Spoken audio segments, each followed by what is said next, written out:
This is Gary Butterfield. This is Cole Ross. And this is Monster, my podcast. And this is Daoloth. There's a monster in my podcast. I think Daoloth's pretty cool. Yep, Or Daoloth's Daoloth. great. Daoloth. The render of veils. Yeah. This is like the Modron god. Exactly. This is a god. It's an outer god, so very, very powerful, that is made up of inconceivable geometry.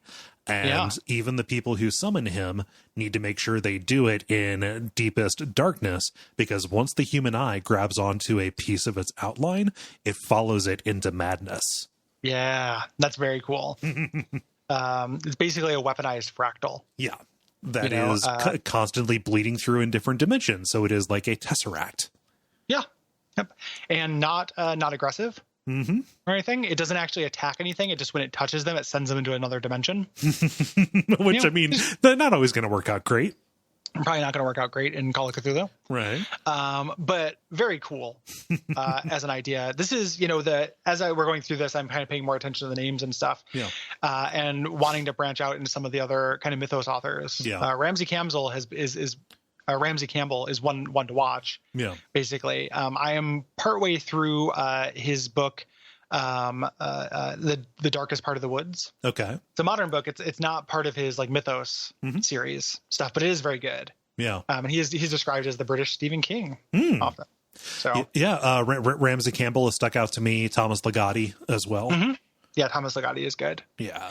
We have another Ramsey Campbell creation coming up this session that is also extremely good. So I think he's doing good on the God front. Yeah. But I just like this thing almost that like seems to have arisen out of the possibility of multiple different dimensions, that there will be something that bridges it. Yeah. It just and also just like the render of veils, the render of the veils. That's very cool. Yep. I love Daoloth. Yeah, I would worship Daoloth. Yeah, Daoloth. Very good. I'm down for any kind of like geometry, geometry based horror.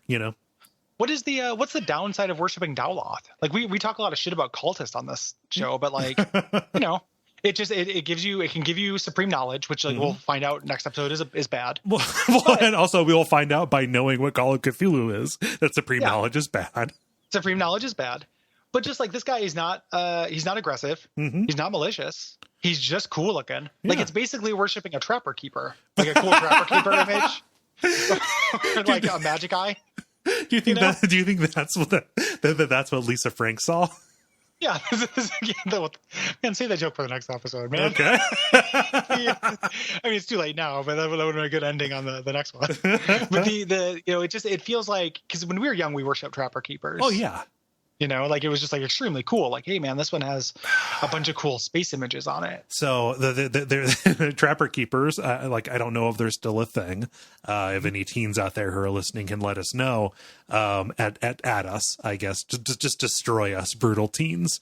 But like, I had a Sonic the Hedgehog one, and people, had all these like, different properties. There was one smart kid who had a trapper keeper that just had a basketball on it, but the basketball, it was 3D. It was 3D. It was like plush, and it kind of had like the damn thing was a pillow, and he used it to sleep in first period. And it was the smartest thing I had ever seen anybody do. He's the Daoloth of third graders. Brought to you by our backers at patreon.com/Duckfeed.tv.